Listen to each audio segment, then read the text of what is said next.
sobre isso com você nessa noite. Porém, eu preciso falar uma primeira parte. Eu estava desejoso de pregar uma palavra assim, depois de tanta... E vai ser uma palavra assim, porém eu tenho uma primeira parte. E o tema da mensagem talvez você possa assustar, mas já deu para fazer aí? Coloca aí. Ouça o barulho, mas não se desespere. Ouça o barulho. Nós estamos num momento de muito barulho, e o barulho está aí, e muitas vezes o barulho nos assusta. Não é quando você ouve uma buzina, quando você ouve uma freada de carro, você está num lugar, quando você ouve um grito, quando você ouve um barulho, primeira reação é assustar. E eu quero dizer que nós estamos vivendo um período, por conta de notícias, por conta de que nós estamos diante de situações que está tendo muito barulho. Mas eu queria falar que esse barulho, ele está programado na palavra de Deus. Inclusive, para mim, ele está sendo mandado por Deus. Assim como teve um barulho terrível no Egito, assim como teve um barulho terrível na Babilônia, assim como ao longo da história, o povo de Deus viveu cercado de barulho, mas de alguma maneira sempre teve um Deus que falava assim: vocês não precisam temer o barulho, porque eu estou com vocês. Eu sou aquele que manda o barulho, eu sou aquele que governa, que está no controle inclusive do barulho.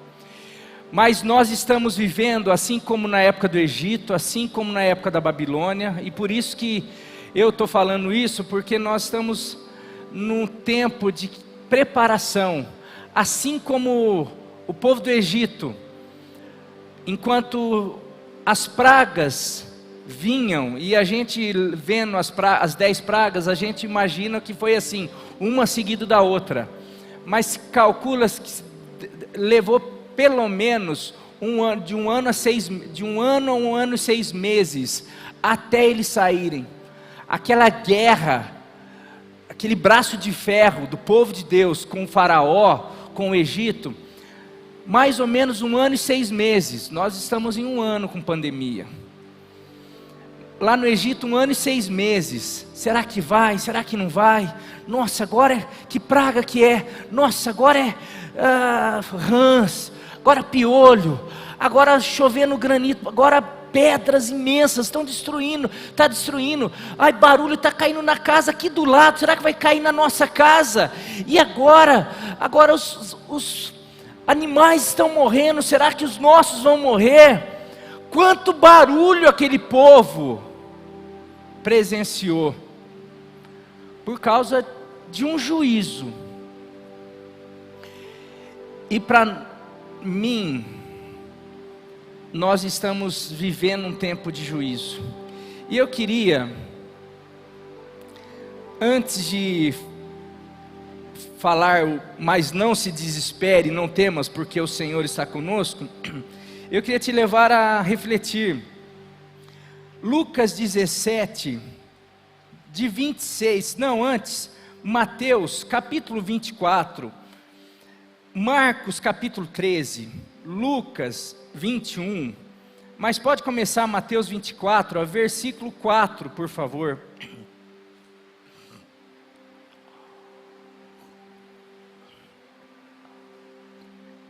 É Jesus falando sobre o final dos tempos. E eu não vou ler tudo, mas você pode marcar isso daí, Mateus 24, Marcos 13, Lucas 21, e daí na tua casa ler. os discípulos questionaram: mestre, mas quando vai acontecer isso? Porque eles começaram a falar sobre as construções, sobre os templos. Os discípulos eram do interior e começaram a ver lá, ficar encantado. E Jesus começou a falar: não se anima não, porque isso é transitório, é passageiro. Logo, logo vai acontecer, esse reino, esse tempo vai passar, e eu vou instalar um verdadeiro reino, o reino que eu vim aqui, de alguma maneira, dar início, mas vai começar depois que tudo isso que nós estamos vendo passar. E daí os discípulos perguntaram: mas quando que isso vai acontecer? E Jesus respondeu: cuidado que ninguém os engane, pois muitos virão em meu nome, dizendo eu sou o Cristo, e enganarão a muitos. Vocês ouvirão falar de guerras e rumores de guerra, mas não tenha medo, é necessário que tais coisas aconteçam, mas ainda não é o fim. Nação se levantará contra nação, e reino contra reino, haverá fomes e terremotos, em vários lugares. Eu vou parar por aqui. Mas eu queria falar que a descrição desses capítulos, e Jesus falando, eu queria falar o que haverá, que vai marcar o finalzinho do tempo. O tempo do fim será marcado por guerras, rumores de guerra, ou seja, guerras mentais, aquela coisa de eu vou te atacar, guerras psicológicas que a gente vê muito aí na televisão, um presidente falando que vai atacar, são tantas rumores de guerra, são quantas guerras, né, que ainda não acontecem, mas fica lá, catástrofes naturais, pestes, o aumento da violência, aumento da fome, da miséria, aumento da maldade, da iniquidade, da perversidade, o aumento de traições, do engano, da corrupção, a falta de amor, o esfriamento, não haverá mais amor, a confusão religiosa, muito engano, muita enganação religiosa, perseguição, tudo isso, esse tempo do fim será marcado por tudo isso, perseguição religiosa. Eu não sei se você está se identificando com isso, mas a minha impressão que eu tenho é que isso está, cada dia que passa, aumentando mais e mais e mais e mais. Propagação do evangelho, em contrapartida a tudo isso, propagação do evangelho em massa. Hoje está aí as redes sociais, internet, que é possível, está todo mundo tendo acesso ao evangelho.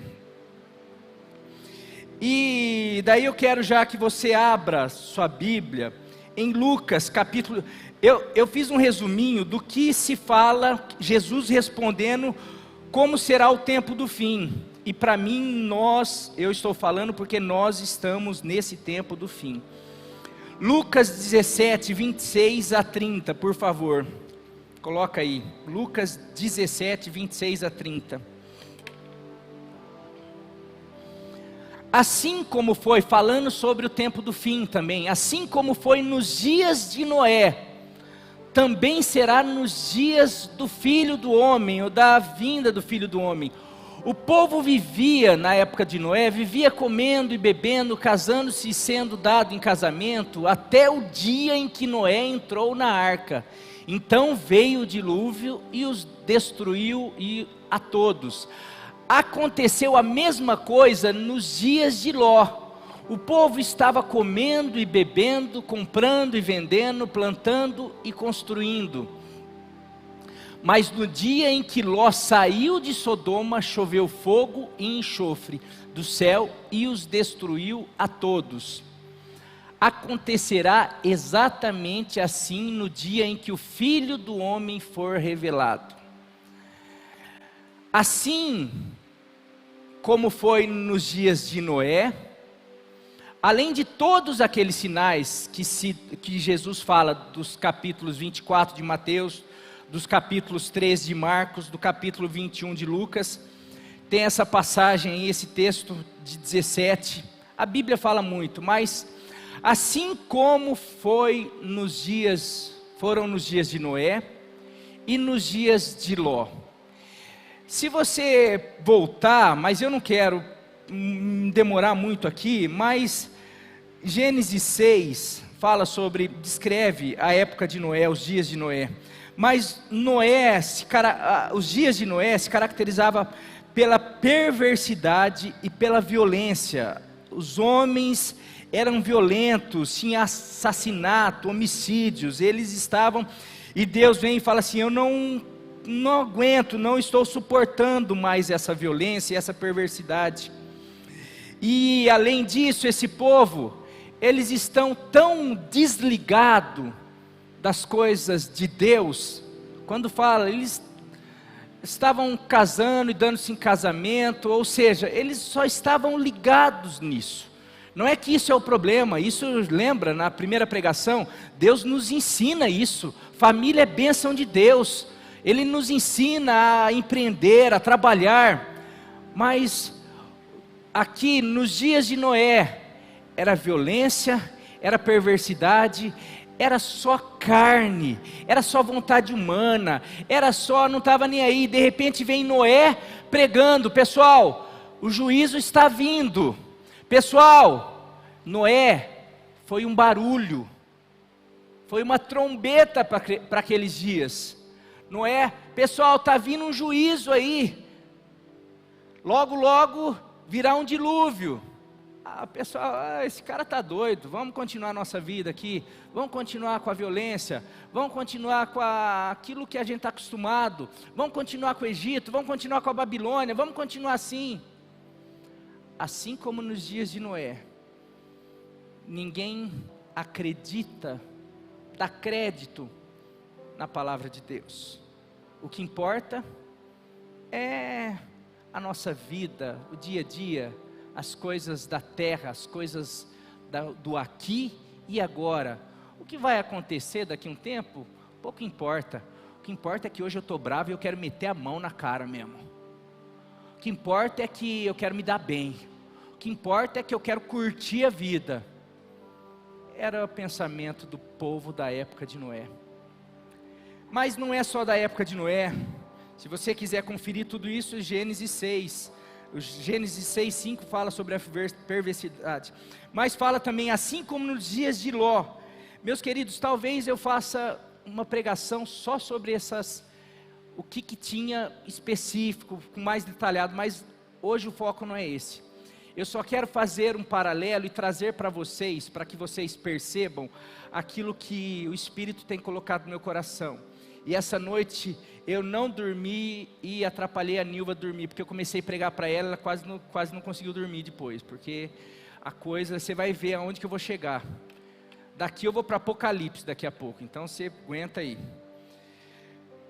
Assim como nos dias de Noé, mas também não fala só assim como nos dias de Noé, assim como nos dias de Ló. Gênesis 18, coloca 18, 20 e 21, por favor. Gênesis 18, 21. Também era marcado por violência e perversidade, principalmente a perversidade sexual, coisa que hoje a gente não vê, mas tudo bem. 20, 21. Disse-lhe, pois, o Senhor a Abraão, uma conversa que Deus está tendo com Abraão. Disse-lhe, pois, o Senhor a Abraão: as acusações contra Sodoma e Gomorra são tantas, e o seu pecado é tão grave, que descerei para ver se o que eles têm feito corresponde ao que tenho ouvido, ou tenho visto, se não eu saberei. E daí, a coisa era tão feia, olha lá, a coisa está tão grave lá, eu estou descendo para comprovar. É lógico que Deus já sabia, mas estou indo lá, e Deus envia 2 anjos, e a coisa era tão grave naquela cidade, que Abraão começa a interceder por aquela cidade, pensando no seu sobrinho Ló. E daí fala: Senhor, mas se tiver 50 justos lá, não, Deus fala, se tiver 50 justos eu não destruo, não vou, não, mas e se tiver 40, e se tiver 30? E foi descendo, e se tiver 10? Deus falou, se tiver 10 eu não destruo. Ou seja, não tinha 10 pessoas, estava a cidade inteira corrompida. Porque aquilo que a gente, de alguma maneira, vai aceitando, ou, não ligo, sabe, não ligo, vai se tornando, aquilo que a gente aceita, ou tolera numa geração, na seguinte se torna cultura. O que gerações passadas toleraram, hoje já é cultura. E mais, cultura goela abaixo de quem é contra. Amanhã, depois, contra quem é contra, não, contra aquilo que é a palavra de Deus hoje é o errado, todo o resto é certo, a palavra de Deus que é errado. Mas nessa época, chegam 2 anjos, chegam 2 homens, os homens da cidade, para ver, aí você começa a ver qual era o pecado, não só esse, mas um dos pecados que de alguma maneira deixa Deus, de alguma maneira você fica assim, por quê?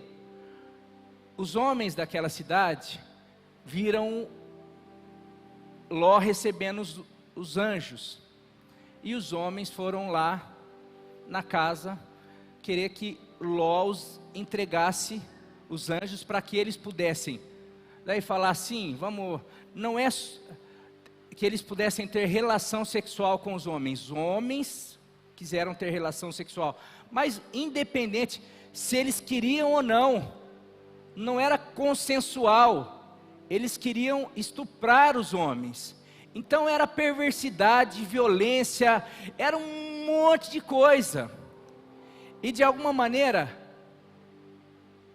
hoje, o que nós temos visto? Pedofilia, a gente tem visto tanta coisa, não é só a homossexualidade, que hoje é aquilo, se a gente falar, a gente corre risco, e eu estou falando sobre o pecado que tem, não é só a homossexualidade, o pecado tem destruído a humanidade, e a humanidade de alguma maneira está assim, o que Deus, porque de alguma maneira, se tem alguém que pode curar, sarar, salvar ou destruir, é o Deus Criador dos céus e da terra, é Ele que de alguma maneira envia juízo, conserta, restaura, que ama e que se ofende. Nós estamos aqui para de alguma maneira representá-lo, representar de acordo com a sua palavra, demonstrar o amor dele, e ele ama tanto que ele envia Jesus, que ele envia trombetas, que ele envia barulhos, que ele envia juízo, mas antes de todo juízo, ele envia barulho, ele faz barulho. Eu falei uma vez aqui, que é igual aquele texto, que algumas pessoas procuraram, não sei se tem aí salvo, da Val, do Jesus Cop, esposa do Douglas Gonçalves, Passos de Elefante, que ela fez uma analogia, que é isso que Deus está fazendo.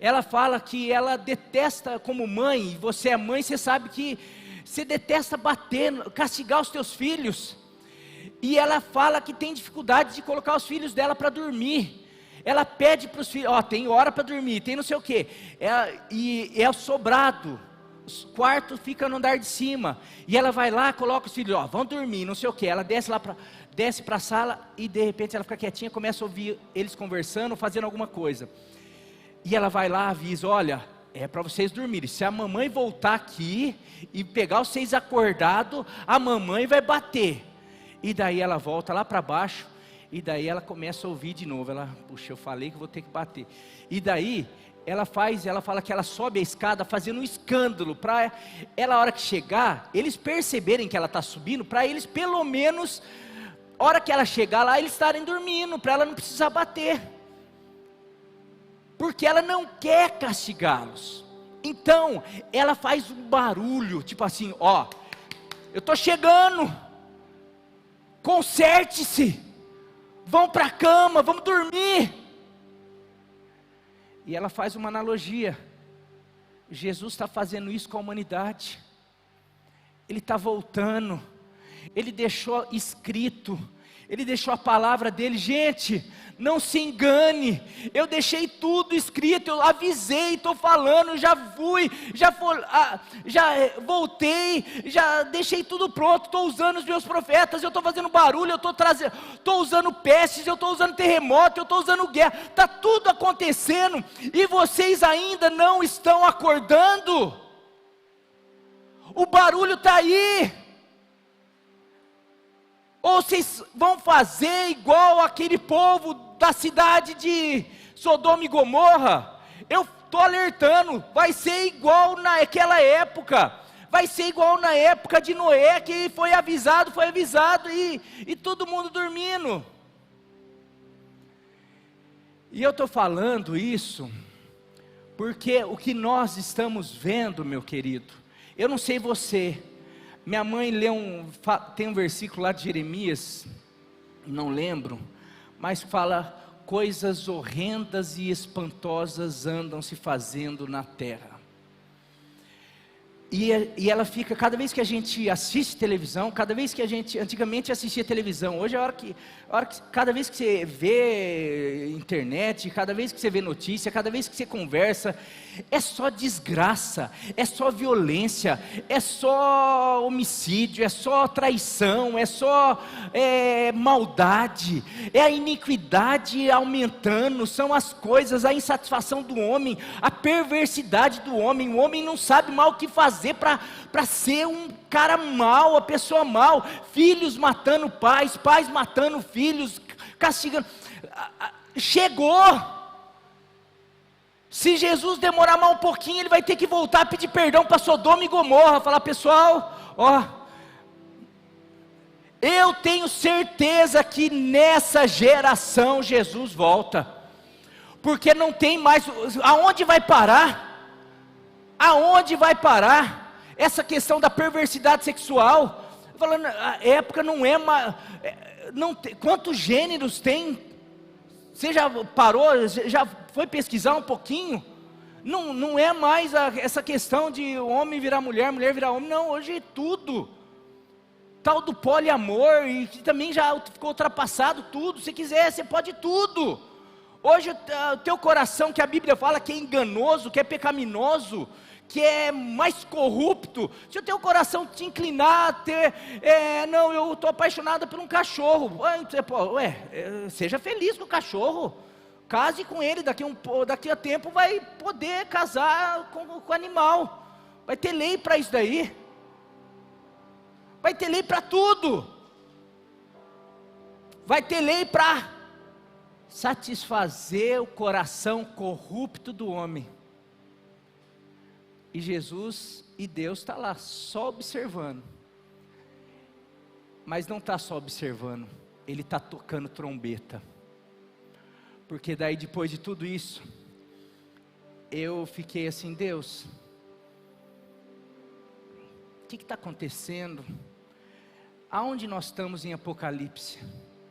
Nós estamos, em que cavalo nós estamos? Em que trombeta, ou em que taça nós estamos? E aqui não vai dar para eu fazer estudo sobre Apocalipse, que é muito complicado, e nem tenho condição, porque eu quero começar a estudar um pouquinho. Mas daí, tem as 7 taças, e tem as 7 trombetas. Antes das 7 taças, tem as 7 trombetas, que se encontra você só marca aí, porque a gente não vai nem ler. Se encontra do capítulo 8 de Apocalipse, capítulo 8, versículo 6, até capítulo 9, versículo 21 de Apocalipse. Vai falar sobre as trombetas. Capítulo 16, 17 vai falar sobre as taças. Apocalipse é um livro extremamente simbólico, complexo, mas fala muito sobre esse final, sobre o final dos tempos.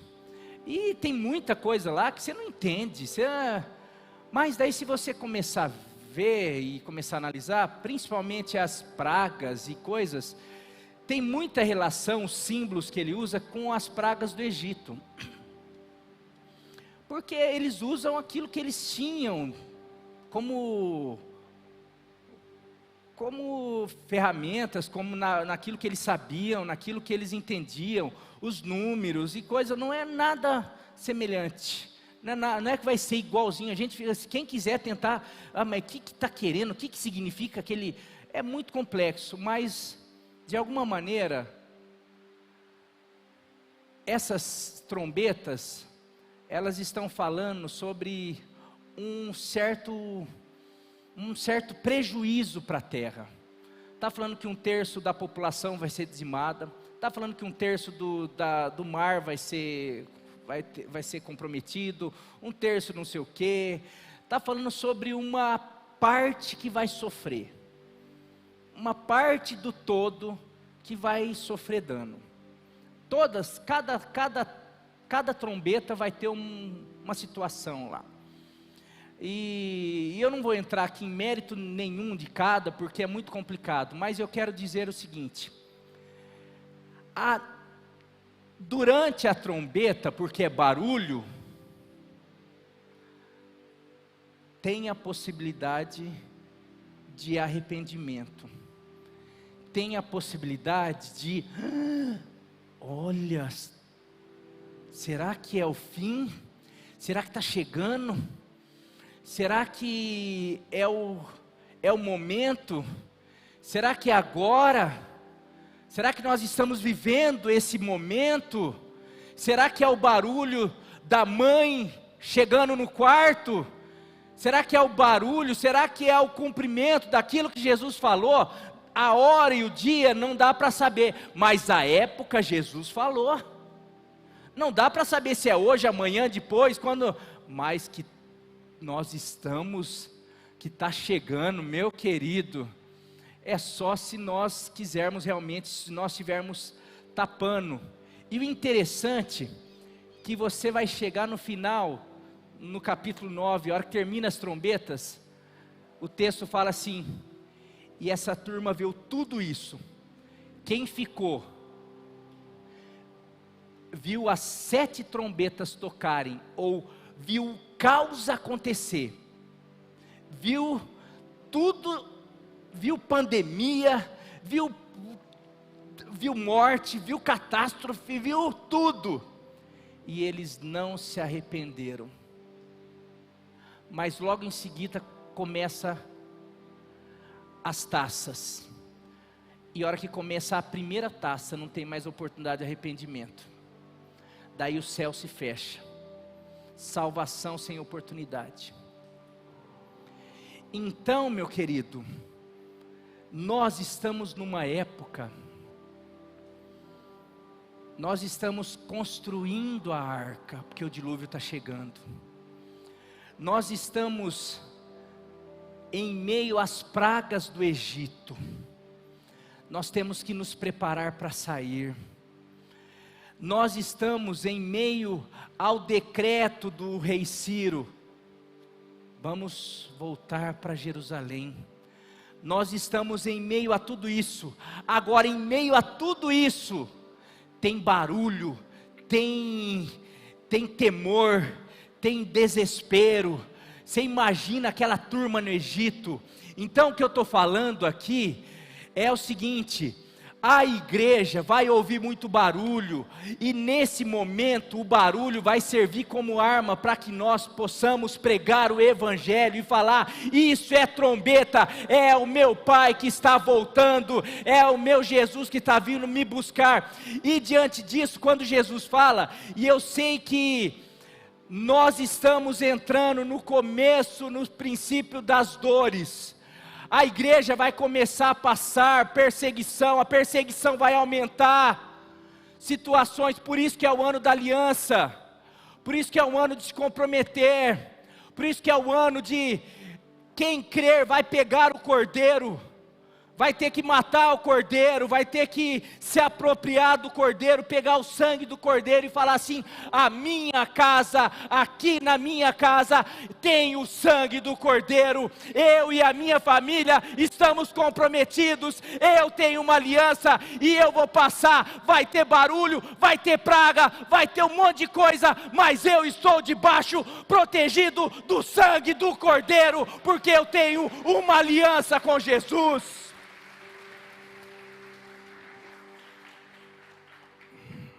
Meu querido, barulho, as trombetas, elas significam juízo.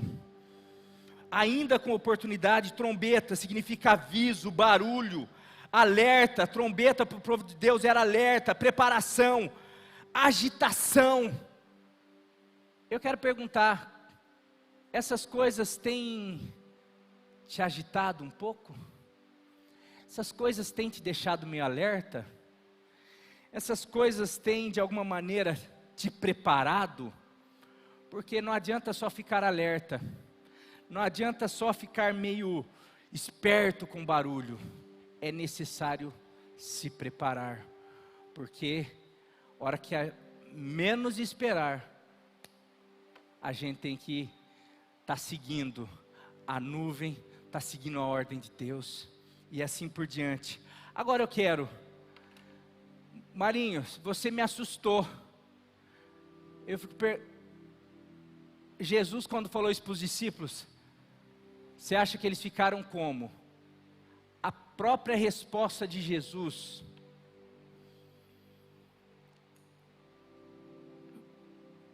Mateus 24, 6b, Jesus fala: mas é necessário que tais coisas aconteçam, é necessário tudo isso acontecer.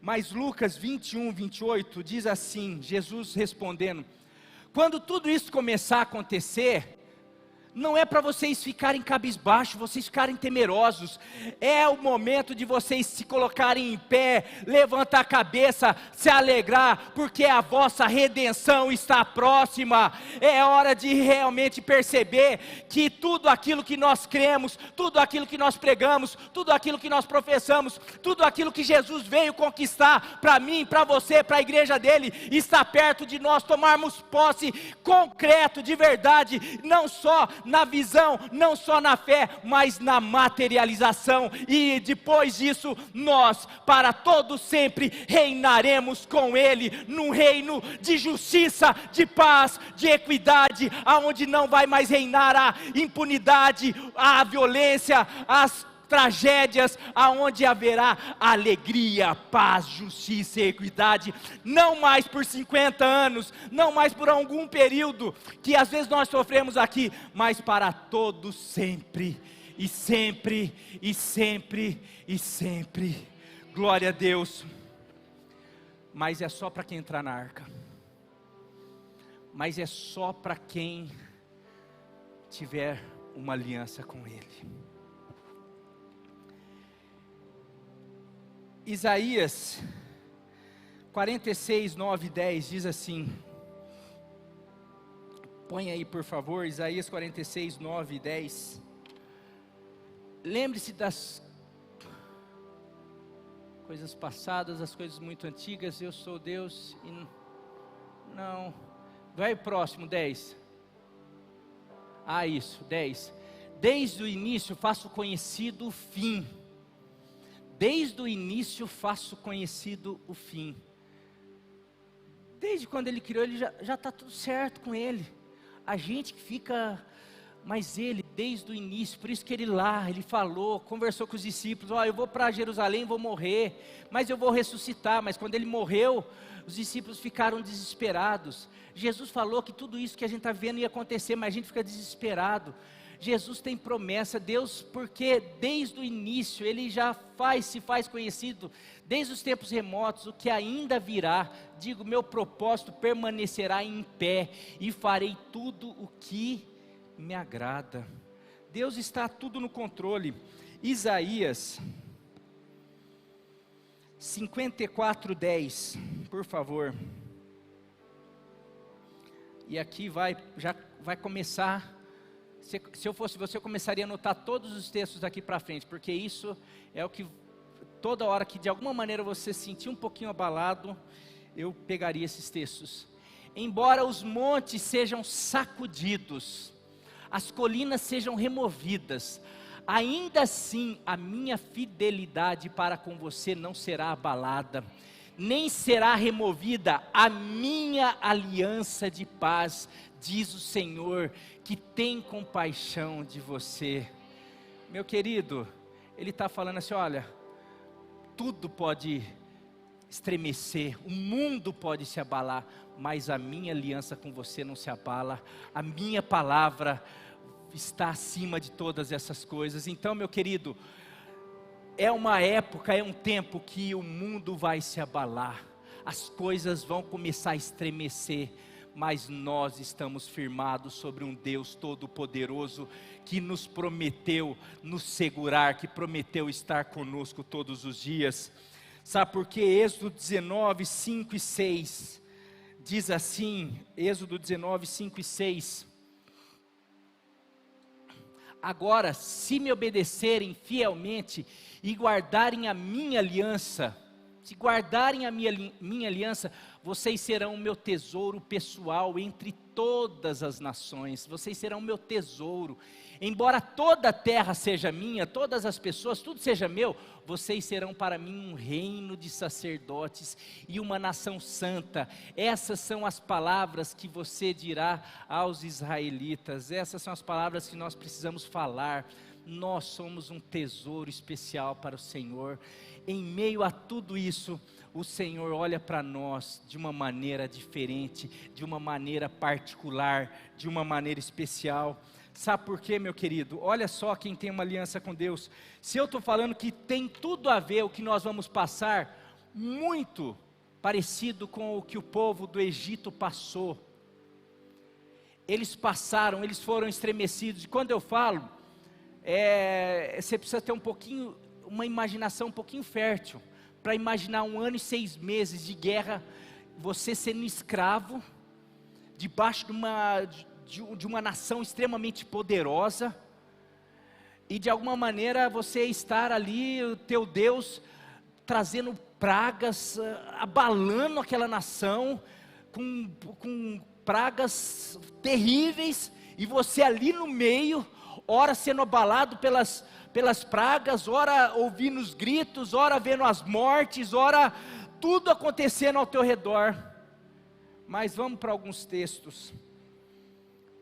Êxodo 9, 4, anote aí vocês, porque daí faz uma sequência, e você por favor, Êxodo 8, 22, Êxodo 9, capítulo 9, versículo 4, e depois versículo 26, Êxodo capítulo 10, versículo 23, Êxodo capítulo 11, versículo 7, vou repetir, Êxodo capítulo 8, versículo 22, Êxodo capítulo 9, verso 4 e 26, Êxodo capítulo 10, 23, Êxodo 11, 7, vamos em sequência. Diante de tudo aquilo que o povo viveu, em meio a crises, em meio a pragas, mas naquele dia, tratarei, do Senhor falando, mas naquele dia tratarei de maneira diferente, falando sobre uma praga, a terceira praga, se eu não me engano, a quarta acho, mas naquele dia tratarei de maneira diferente a terra de Gósen, era onde habita o meu povo, nenhum enxame de moscas se achará ali, para que você saiba que eu, o Senhor, estou nessa terra, ou seja, para que vocês saibam que eu faço diferença com o meu povo, aquele tesouro particular, aquele povo que tem aliança comigo, vai ter um enxame de mosca em todo o Egito, mas aonde o meu povo está, não vai chegar, eu vou estar lá com eles. Próximo texto, vocês não marcaram?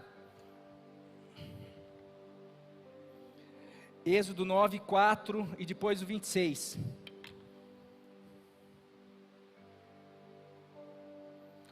Mas o Senhor fará distinção, falando sobre várias pragas lá. Mas o Senhor fará distinção entre os rebanhos de Israel e os do Egito. Nenhum animal dos israelitas morrerá. Próximo texto. Somente na terra de Gósen, onde estavam os israelitas, não caiu granizo. Próximo texto.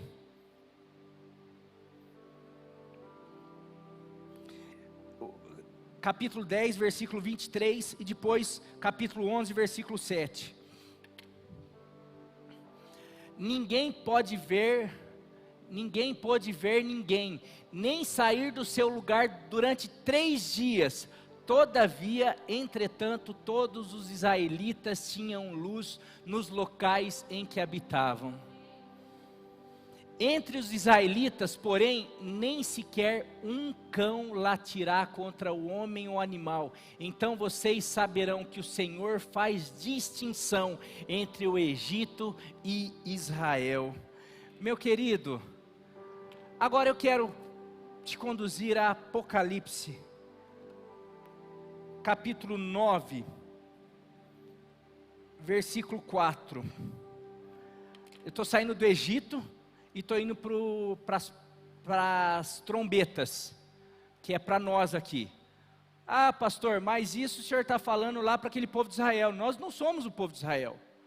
Agora, será que isso vai acontecer com a gente? O senhor falou que essas trombetas, que a gente está passando o final dos tempos. Será? E aí? Como que acontece? Agora eu estou indo para Apocalipse. Eu estou falando que nós estamos vivendo e vamos pegar. Nós já estamos em meio às trombetas. O Senhor está tocando a trombeta em meio a tudo isso que vai acontecer, e vai acontecer, vai morrer gente, vai um monte de coisa, mas olha o que diz Apocalipse 9:4, eles receberam ordens para não causar dano, falando sobre os anjos que estão com as trombetas, eles receberam ordens para não causar dano, nem à relva da terra, nem a qualquer planta ou árvore, mas apenas aqueles que não tinham o selo de Deus na testa. Eles receberam ordens para, de alguma maneira, prejudicar ou fazer mal, para aqueles que não tinham o selo, ou seja, a aliança com o Senhor. Aquele que tem aliança foi ordenado, nesses daí vocês não tocam, porque tem aliança comigo. Dá para entender? Vocês estão entendendo o que eu estou falando, meus queridos? E às vezes a gente fica, será? E eu não estou falando que a gente não pode sofrer. Nós sofremos. Nós assustamos. Nós nos abalamos. E até de alguma maneira, se estiver por um propósito maior, podemos até sofrer, se tiver num plano de Deus. Você está falando, pastor, que ninguém do povo da aliança vai morrer, e os apóstolos morreram. Eu estou falando que Deus realmente tem uma aliança, e com o seu povo, Ele faz uma separação. Ele fala na sua palavra, eu honrarei aqueles que me honram. E daí aqui eu vou, meu querido, quando eu assumi uma aliança com a Nilva, de alguma maneira eu assumi algo com ela. A aliança envolve coisas que ultimamente têm sido esquecidas, principalmente do homem para com a esposa. E Jesus é o noivo, é o homem da igreja, é o responsável, é o sacerdote. Quando eu assumi uma aliança com a Nilva, eu assumi algumas coisas. E eu quero falar que, de alguma maneira, quando nós assumimos uma aliança com Deus, Ele não é homem para mentir, nem filho do homem para se arrepender. Ele assume, Ele de alguma maneira, Ele fala em relação a pais. Se vocês são pais maus, sabem dar boas coisas aos filhos, que dirá quanto mais eu. Agora vamos para noivo, vamos para marido. Se eu sou marido mau, de alguma maneira quero proteger a minha esposa, eu quero prover a minha esposa, eu quero conduzir a minha esposa por caminhos tranquilos. quanto mais o nosso Deus não quer conduzir a sua igreja em proteção, em livramento, em sustento. Então aqui eu quero falar três benefícios de se assumir uma aliança com Deus. Eu estou aqui falando cada dia, esse ano inteiro, assuma uma aliança, assuma compromisso, se comprometa com o reino, com Deus. E eu estou aqui falando, porque isso é benefício para você. Em Salmos 18, 19, se você puder colocar na NVI, depois na RAFC, lá naquela versão antiga, coloca nas duas por favor, Salmo 18, 19, na NVI, depois na tradução mais antiga lá, revista e corrigida, por favor. Se tiver a ARA, não, mas pode ser a revista e corrigida.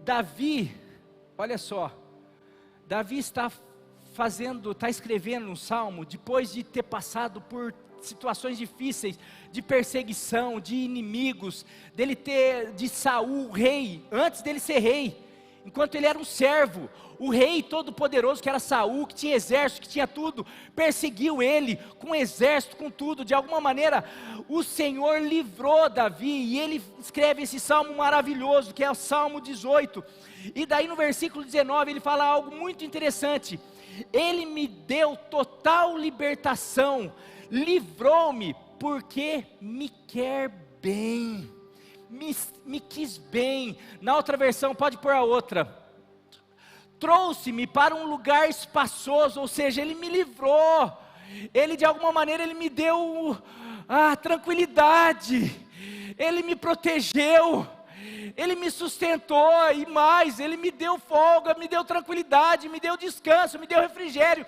me deu repouso, em meio a todas as minhas aflições. Mas por que ele fez isso? Por que ele me livrou? Porque tinha prazer em mim, porque ele sabia que eu o amava, porque ele sabia que nos meus momentos eu pegava minha harpa e falava: Deus, a quem tenho eu na terra, a quem tenho eu no céu, o meu coração, minha alma tem sede de ti, eu te amo, ó Senhor, força minha. Davi de alguma maneira tinha em Deus a sua fortaleza, o seu refúgio. Davi amava a Deus, e eles tinham uma aliança, eles fizeram uma aliança. Então, por causa dessa aliança, Deus livra Davi de todos os seus inimigos. E Davi expressa aqui, por que Deus fez isso? Porque Ele se agradou de mim. Você quer passar por esse período de tribulação, de final de tempo, de 10 mil caindo ao seu lado, de 1000 caindo ao seu lado, 10 mil à sua direita, e você não sendo atingido? Tenha um coração que o Senhor olhe, que tenha atitudes, tenha uma vida que o Senhor olhe e fale assim: eu me agrado dessa pessoa. E daí sabe o que Deus vai fazer? Vai te colocar no lugar alto, num lugar espaçoso, de refúgio. Ele vai guardar você. Isso é o que um marido, alguém que tem aliança, características de alguém que tem aliança. Primeira característica ou benefício de uma aliança é que o marido assume a condução, a direção. Eu sei que às vezes alguma coisa assim pode soar machista, segundo essa, mas não é. Eu sei que hoje não estou falando que mulher não dirige, que mulher não pode ajudar o marido, eu não estou falando nada disso, mas de alguma maneira, eu lembro de uma situação, daqui para frente, a partir do momento que eu caso com a Nilva, eu sou responsável por conduzi-la por caminho mais tranquilo. Eu sou responsável por de alguma maneira orientá-la em algumas questões.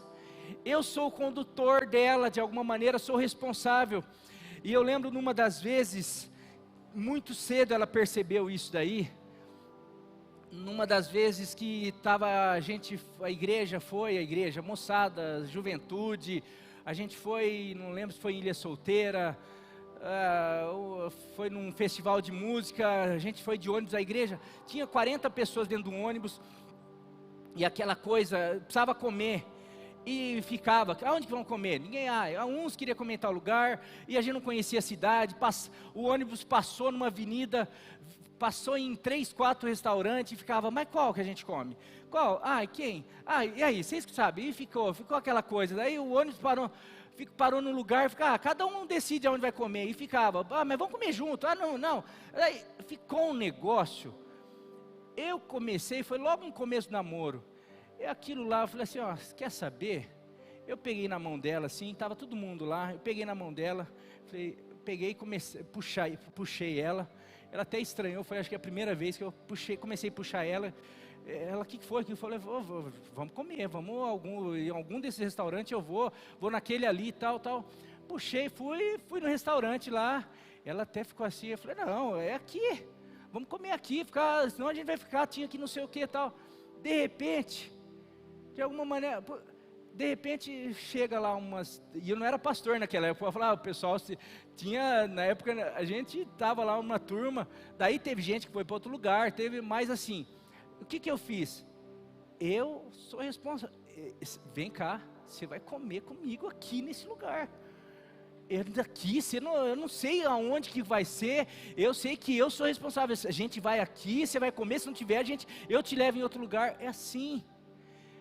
Deus faz isso com a gente, Deus não nos deixa com fome, Deus não nos deixa indeciso, Deus não nos deixa em meio a tudo isso daí. Eu quero mostrar alguns textos, Salmo 23, 2 e 3, que você conhece muito bem, diz assim, Salmo 23, 2 e 3,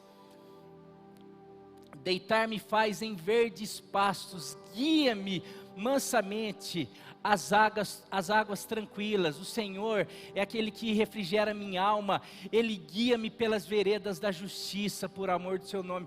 O Senhor, quando nós assumimos, Ele passa a conduzir a nossa vida por lugares tranquilos. Ele começa de alguma maneira, em meio a esse desespero todo, Ele pega na nossa mão e fala assim, pode deixar que eu estou conduzindo a tua vida. Não, mas e os meus filhos, eu estou conduzindo você, os teus filhos, a tua família, a tua casa, vocês são propriedade minha, vocês são propriedade exclusiva minha, vocês são meu tesouro particular, vocês na minha mão aqui, pode deixar que eu conduzo por águas tranquilas, por pastos verdejantes, em nome de Jesus. Salmo 22, 12, diz assim, Salmo 25, 12, por favor, Salmo 25, 12, depois já, Salmos 119, 105, Salmo 119, 105, Êxodo 13, 21, depois Êxodo 13, 21, meu querido, eu estou munindo você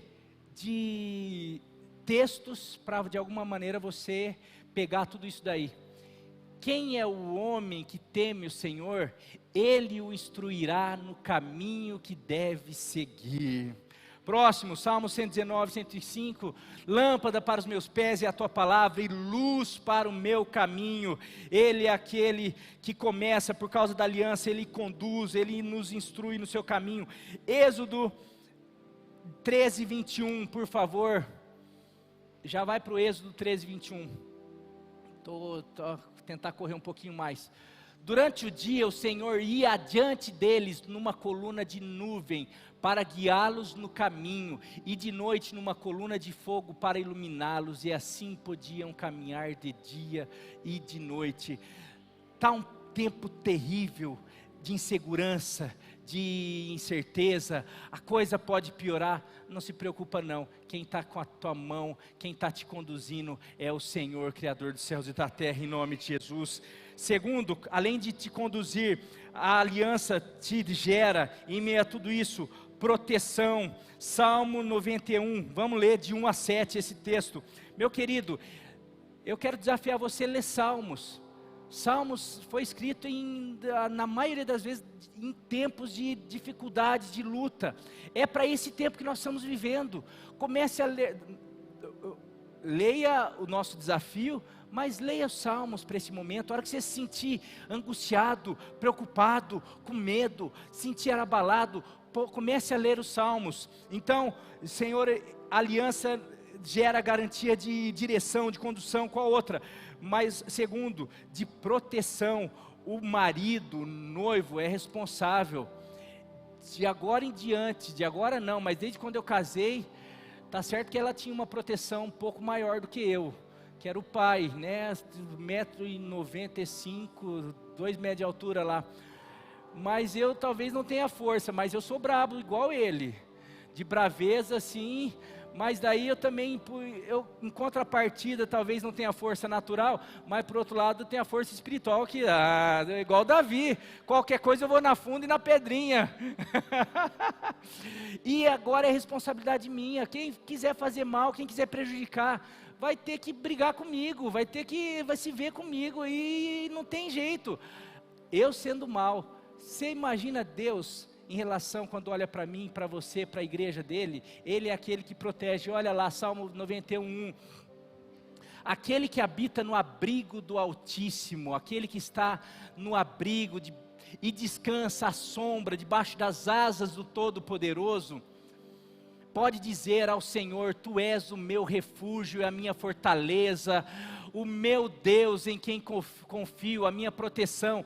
Ele o livrará do laço do caçador e do veneno da peste, do veneno mortal do vírus. Ele o cobrirá com as suas penas e sobre as suas asas você encontrará refúgio. A fidelidade dele será o seu escudo protetor.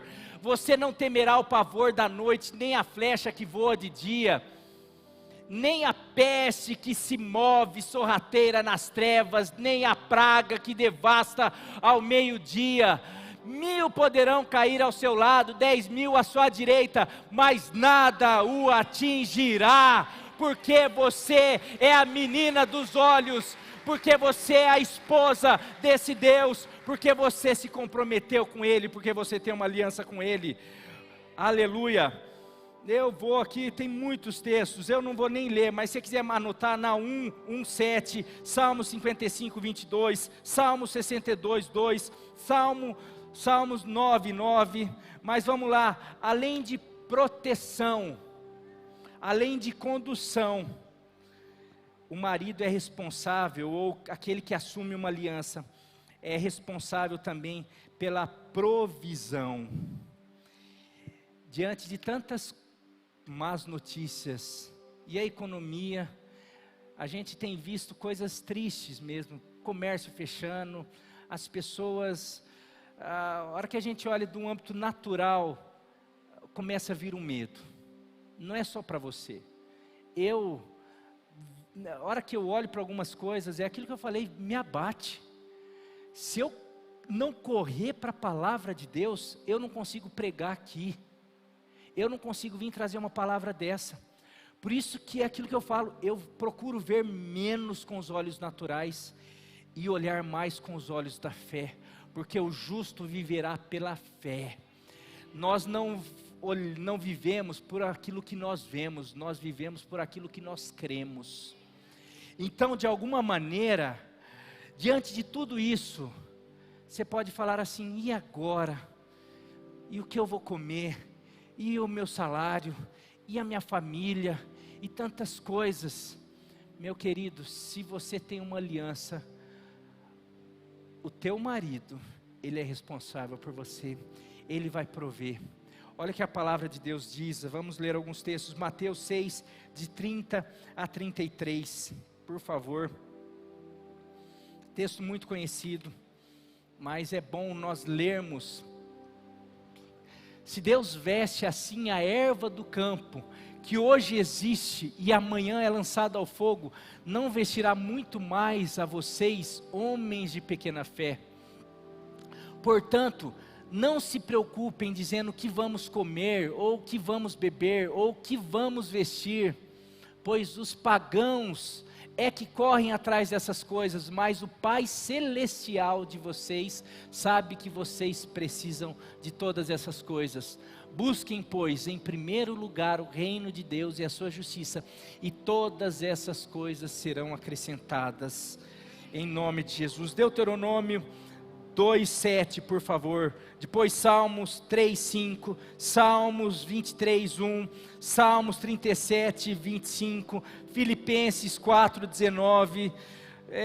Vou falar de novo para você marcar aí. Deuteronômio 2:7, Salmos 3:5, Salmos 23:1, Salmos 37:25, Filipenses 4:19. Nós estamos encerrando já, é a última parte.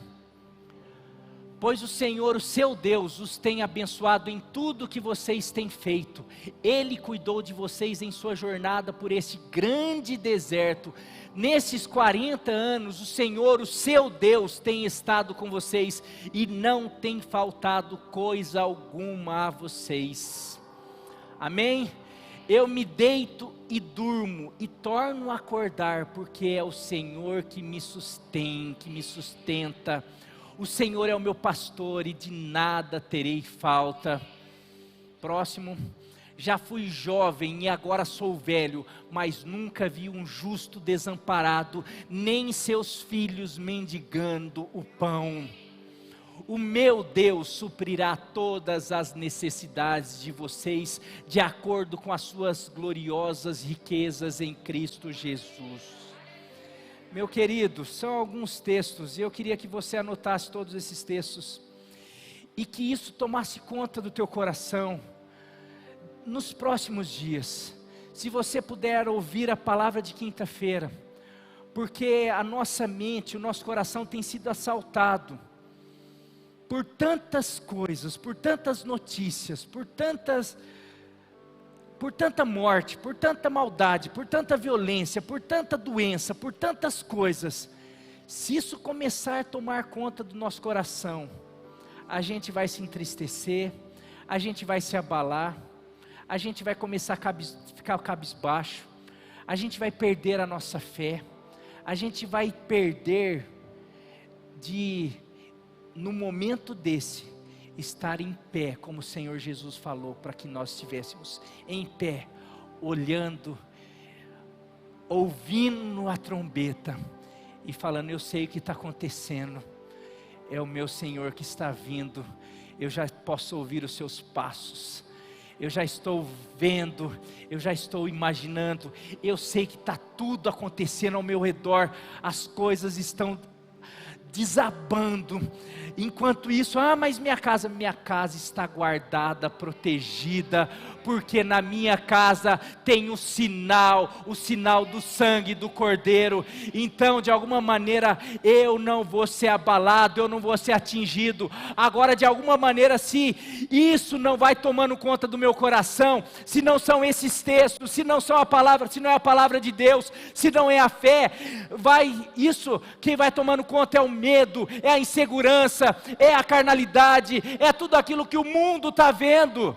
E daí tem um texto em Jó, que diz assim, Jó, depois que estava no meio de tudo aquilo acontecendo, ele fala: o mal que eu temia, me sobreveio. Acha esse texto aí para mim, por favor. Jó fala: o mal que eu temia, me sobreveio. Ou seja, ele fala assim: olha, no fundo, eu sabia que ia acontecer isso. Ou seja, então, teu coração, não, por isso que ele fala antes, daí lá no final ele fala: antes eu conhecia Deus de ouvir falar, mas agora eu provei Ele.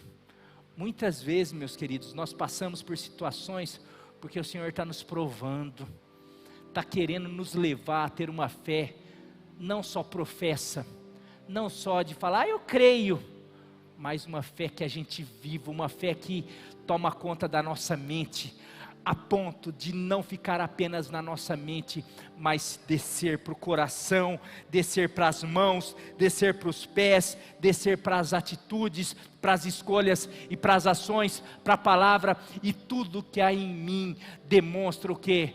Eu sei que o meu Redentor vive, e por fim se levantará, e eu vou glorificar, e eu vou dar glória a Deus, e eu sei que tudo isso, eu sei em quem tenho crido, e estou bem certo que Ele é poderoso, e Ele está guardando a minha recompensa, o meu tesouro, até aquele dia que eu vou me encontrar com Ele, e que você vai se encontrar com Ele, e que a noiva dele vai se encontrar com Ele, e poder falar, ajoelhar diante dele e agradecer, falar assim: muito obrigado, meu noivo, porque o Senhor cumpriu a tua palavra, o Senhor me proveu, o Senhor me protegeu, o Senhor me guiou, o Senhor me sustentou, eu pude ser guiado pelas tuas asas em meio a toda a tribulação, em meio a tudo aquilo que aconteceu, eu pude experimentar a tua fidelidade, verdade. Aleluia. Você pode aplaudir o Senhor? Glória a Deus. Glória a Deus. Glória a Deus.